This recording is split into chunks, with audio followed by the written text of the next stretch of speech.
Have a seat, please.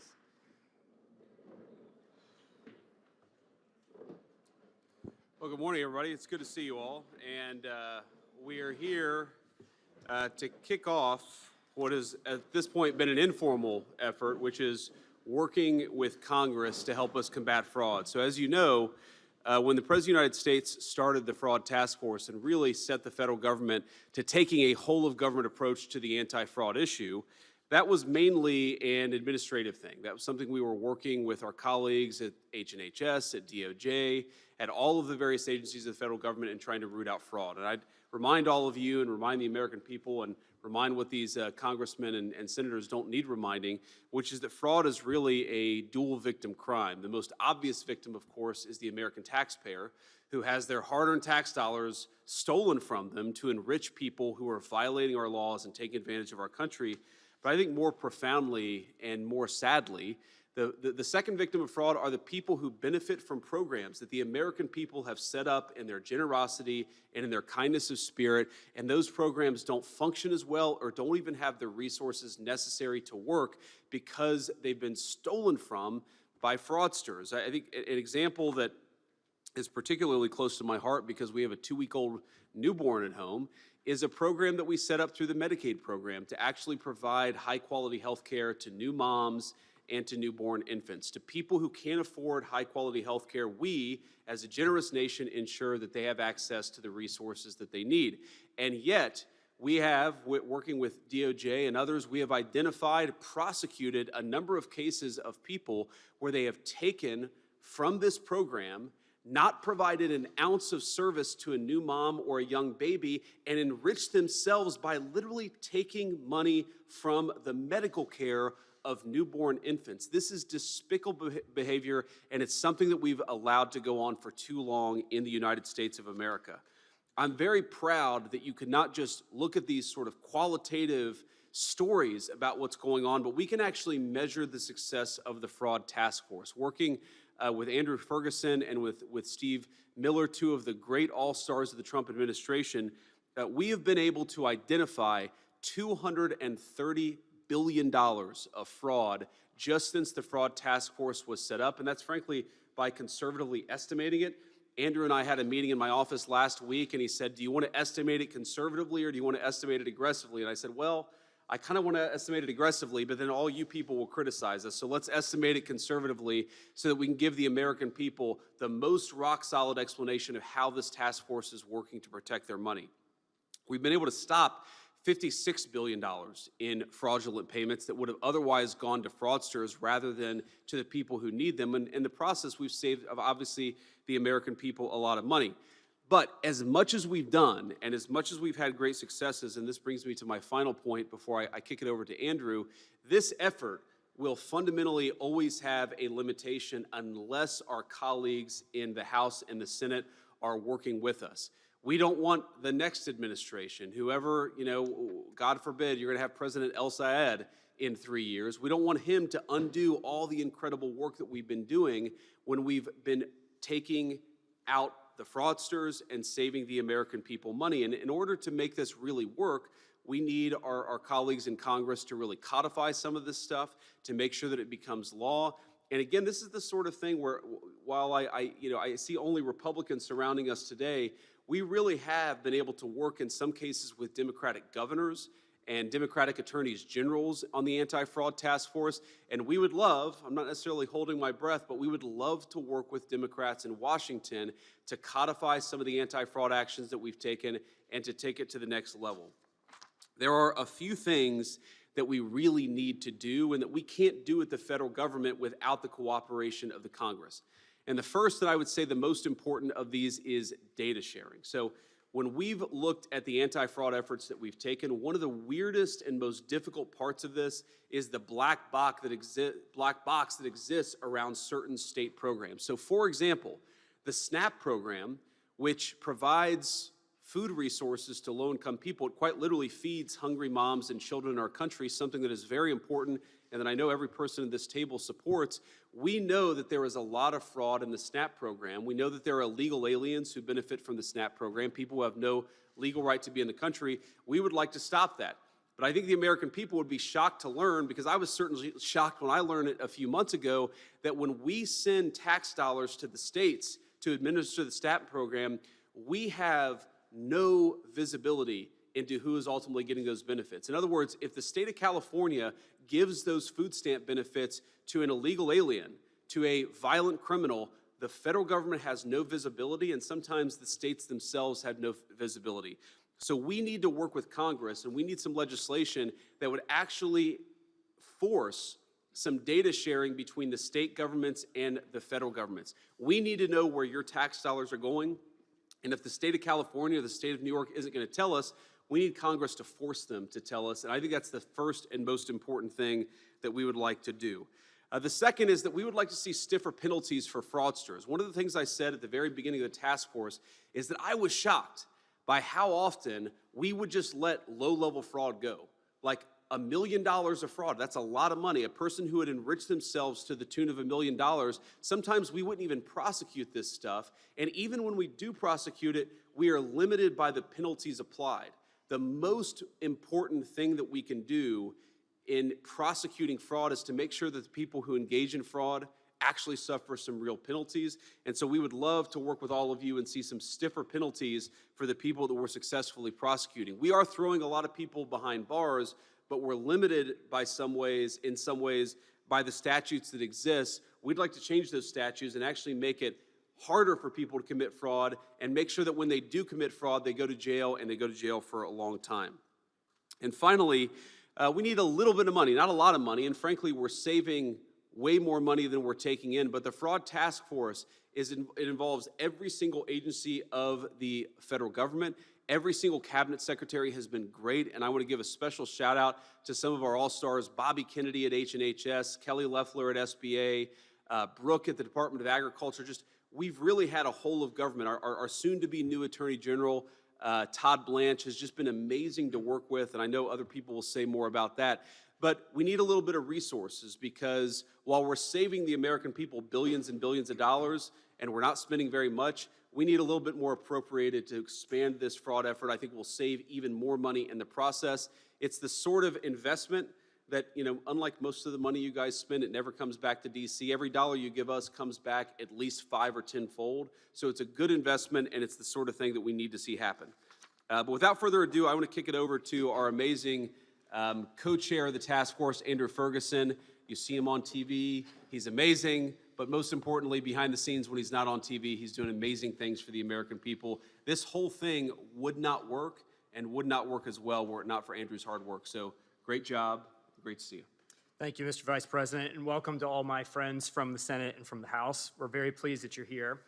I want to thank President Trump for creating this task force and assembling us here today. He is the first president in American history to take this fraud issue, which is an existential crisis for the American Republic, seriously, and none of this would have been possible without him. And second, the Vice President. The only way to confront fraud through the whole federal government is to have the guy that sits atop the rest of the federal government in charge of it. Nothing that this task force has accomplished, and the Vice President just read a lot of the amazing accomplishments of the task force, the whole federal government, is possible without the leadership of the Vice President of the United States. Fraud is not just about the numbers. We hear about the big numbers, we just heard them today, but fraud hurts real people. It hurts all of us by taking our hard-earned money out of our pockets and putting it into the hands of the most reprehensible people in this country. And second, it hurts real people in specific physical ways. The best example I have of this involves skin substitutes. Fraudsters, up until this year, were performing unnecessary surgeries on elderly Americans in hospices and nursing homes because they would then submit those claims to HHS, and HHS was reimbursing those claims to the tune of billions and billions of dollars a year. Fraud doesn't just hurt us all in our pocketbooks, it physically is maiming real Americans, and that's what this is about. It's not about the numbers at the end of the day, it is about protecting ordinary Americans from the worst of us. The second thing about this fraud effort that is so important is that it is about restoring social trust in America. All of the programs that the fraud effort has focused on were set up for a high-trust society. The Vice President was just explaining the difficulty in obtaining data to fight fraud. When Congress was creating these programs, some of them almost 100 years ago, we didn't expect that these programs were going to be attacked by fraudsters to the tunes of billions and billions of dollars a year. We expected, because that's the America that we were, that everyone would play by the rules, that the money turned over to help our friends, our families, and neighbors would be made available only to the people who really needed it. And that is just not true anymore. And so this effort is not just about protecting our programs, making sure that fraudsters don't bleed them so dry that they cease to exist. It's also about restoring social trust in this country. And so with that, I want to talk about two of the things that I think Congress can do to help us address both of those problems. The first is on social trust, and the Vice President touched on this just a minute ago.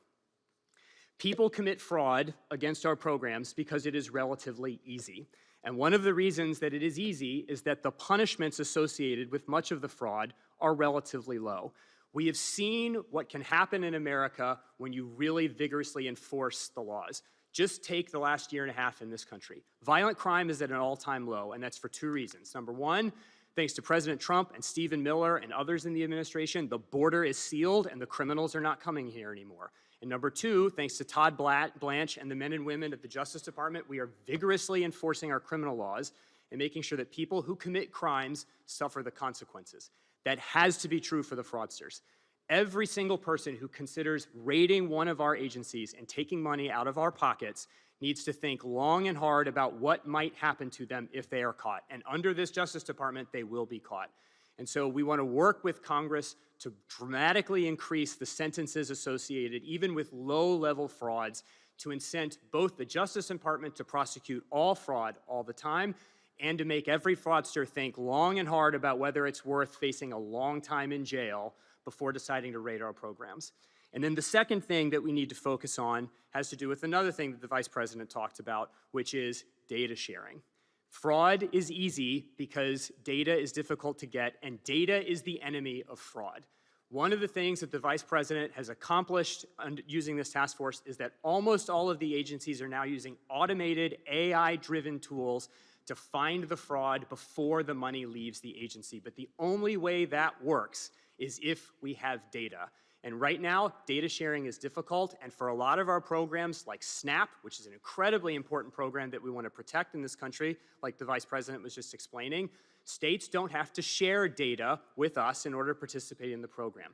Data sharing should be a requirement for participating in these programs because that will unleash the power of American AI ingenuity and innovation in these agencies to stop the fraud before it happens. Because once it goes out the door, it's very difficult to get back. The pay and chase doesn't work. And so the way you stop fraud is you keep Americans' hard-earned money in the agencies unless it's going to someone who actually needs it. And for that, we need data. We need data to make sure fraudsters don't get it, non-citizens don't get it, and the only way for that to happen is if we have data. And the easiest way for that to happen is not through rulemakings, it's not through guidance, it's Congress stepping up and saying, if you want to participate in these programs, if you want access to American taxpayer dollars, you have to share data so that we can fight fraud. And any state who doesn't want to share data, we should learn a lot about the leadership of that state. If they want to protect fraud more than they want to protect ordinary Americans, something really rotten is happening in that state. So those are just two of the things that we want to work with Congress to accomplish here under the Vice President's task force. And with that, I'll turn it over to Stephen Miller. Thank you very much. Thank you, Mr. Vice President, for your leadership on this bold and existentially important initiative. Thank you to Mr. Ferguson for your incredible work and stewardship of this task force. And of course, thank you to President Trump for his extraordinary leadership in establishing this task force, assigning this portfolio to the Vice President, and providing direction, focus, and determination to the whole U.S. government. It's great to see all of my friends in the House and Senate who are here today, who have been such tremendous allies, not only on this issue, but so many issues, and in some cases for a very, very long time, since 2015 and before. And so, thank you all. I want to pick up, because this is something that I've encountered on a daily basis, on a theme that both the Vice President and Andrew Ferguson have mentioned, which is the lack of criminal responsibility, the lack of criminal punishment for egregious fraud in this country. It is, first of all, true as the Vice President said, as hard as it is to believe, that for most recent history, which in the case of these programs would be in the history of these programs, if you committed $1 million of fraud or less, you were unlikely to ever be criminally punished in any way at all. And if for some strange reason in the past, a bureaucrat had the courage to defy that agency guidance and actually bring you to trial and put you in front of a jury, you'd be unlikely to do any real jail time at all.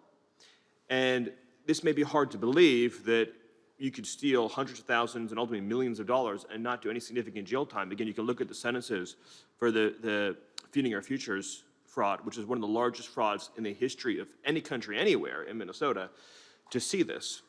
And there's a lot of reasons for that. I think probably the simplest, least conspiratorial explanation is that when Congress was drafting these statutes, they still lived, to use the phrase that used a lot today, in a high-trust society, and it eclipsed their imagination that there would be systemic, widespread, continual lying, fleecing, and organized crime to rip off hundreds of billions of dollars from the American taxpayer, which is what has happened.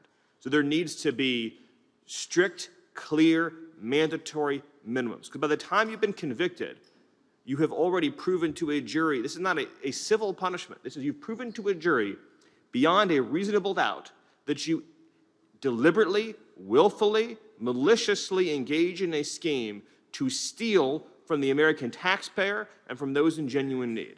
And when you've satisfied 12 jurors of that fact and been convicted, you deserve to have a very substantial prison sentence. That change alone would be watershed for fighting fraud, because it would mean that the Department of Justice would be able to, through prosecuting a few hundred or thousand cases in a year, be able to chill the criminal conduct of millions.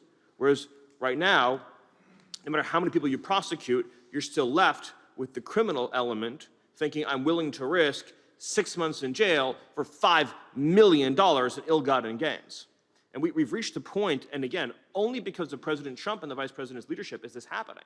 We've reached a point as a country, until we came along, as hard as it is to believe, where we have federal law enforcement in cities around the country who have to conduct weeks or months-long investigations of daycares where there are no children present at all, to be able to then go into a court of law and say, no kids on Monday, no kids on Tuesday, no kids on Wednesday, no kids on Thursday, right? And this is the real thing. We have federal law enforcement officers who then they have to issue subpoenas and search warrants to get phone records, email records, financial records. And what does it all end up with?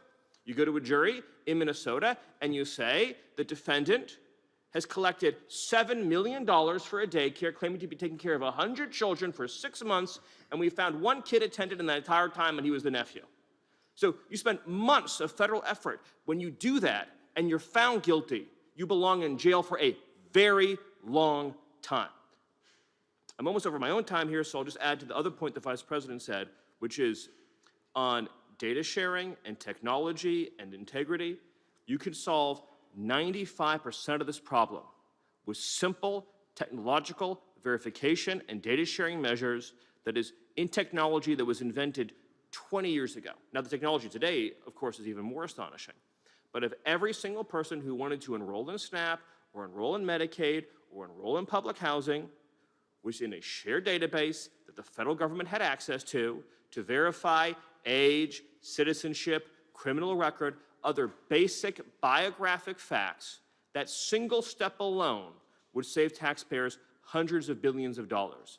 And you have to ask yourself, why would any politician oppose something so fundamental? We're not even debating eligibility rules, an important but separate debate.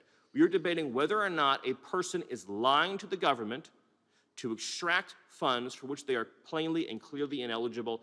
The time has come to implement these reforms. Thank you, Mr. Vice President. Vince? Thank you, and good morning, everyone. We gather today because President Trump has made stopping the fraud and corruption in our welfare programs a governing priority. Thank you to Vice President Vance, Chairman Ferguson, Stephen Miller, and Executive Director Brady for their leadership in carrying out this duty, and to the members of Congress here for joining in this important work. In the time I have, I wish to offer 10 very practical, common sense, and likely very popular proposals to fight fraud in our welfare programs for congressional consideration. 1, All government agencies must verify that every Medicaid provider or SNAP retail store is actually legitimate and eligible for payment before any payment is issued, rather than paying first and checking later. 2, require criminal background checks and fingerprinting for healthcare providers in categories with high rates of Medicaid fraud, and re-verify provider credentials at least every 3 years. 3, require states to verify every welfare applicant through the federal government's free database system that verifies immigration status in real time before issuing any taxpayer-funded benefits. 4, require states to compare welfare rolls every month against death records, wage records, and incarceration records. 5, double the number of welfare fraud investigators so that more fraud and corruption cases can be aggressively investigated and prosecuted. 6, upgrade welfare benefit cards used for food and cash assistance to have secure chip technology with a photo and expiration date. 7, prohibit high-risk retailers, such as some liquor stores and smoke shops, from accepting taxpayer-funded food stamp benefits. 8, end the use of government-issued pre-populated forms to do automatic re-enrollments into Medicaid. 9, eliminate so-called self-attestation, which allows applicants to simply report their own income and household information on welfare applications without providing documentation, and instead requiring proof of income and eligibility before benefits are approved. 10, require state taxpayer-funded Medicaid programs that issue payments to health insurance companies on behalf of people who had already died to stop immediately once a death is recorded, and require those insurance companies to return any money collected after the enrollee's death. Finally, I suggest that members of Congress call out as corruption the behavior of state and local leaders who refuse to enforce common sense fraud controls or purposely embrace loopholes that avoid individual eligibility validation, allow self-certification of eligibility, expand eligibility far beyond what Congress intended, and as a result, trap millions of able-bodied adults into a life of dependency. Fraud steals taxpayer dollars, but such corruption steals something even more precious. It steals the blessings and benefits of work. The greater injustice is not stealing money from taxpayers. It is taking purpose from another human being and diverting resources from the truly needy. Every year an able-bodied person spends trapped in unnecessary dependency is a year not spent developing skills, earning promotions, providing for a family, serving a community, or discovering what they are capable of becoming. This corruption fraud occurs when public officials knowingly tolerate or design systems that deny people the benefits and blessings of work because dependency serves personal, political, or institutional interests. Whenever public officials knowingly preserve systems that deny able-bodied Americans the blessings of work, whenever they choose to look away because dependency serves such interests, people suffer, not because they lack talent, not because they lack dignity, but because those entrusted with public authority failed to act. Our responsibility is to root out fraud and corruption in our welfare systems, send people to jail who steal benefits, and make it impossible for public officials to escape their responsibility to establish systems of accountability and program integrity so that more Americans will realize the benefits and blessings of work. Thank you. Great. Well, thank you, Vince, and thanks to everybody else for being here. We are now going to have a conversation about exactly how we can better work together, about how we can advance some of these legislative priorities. But we're going to do that conversation without 100 cameras in the room. So to the press, thank you for being here. We'll see you soon.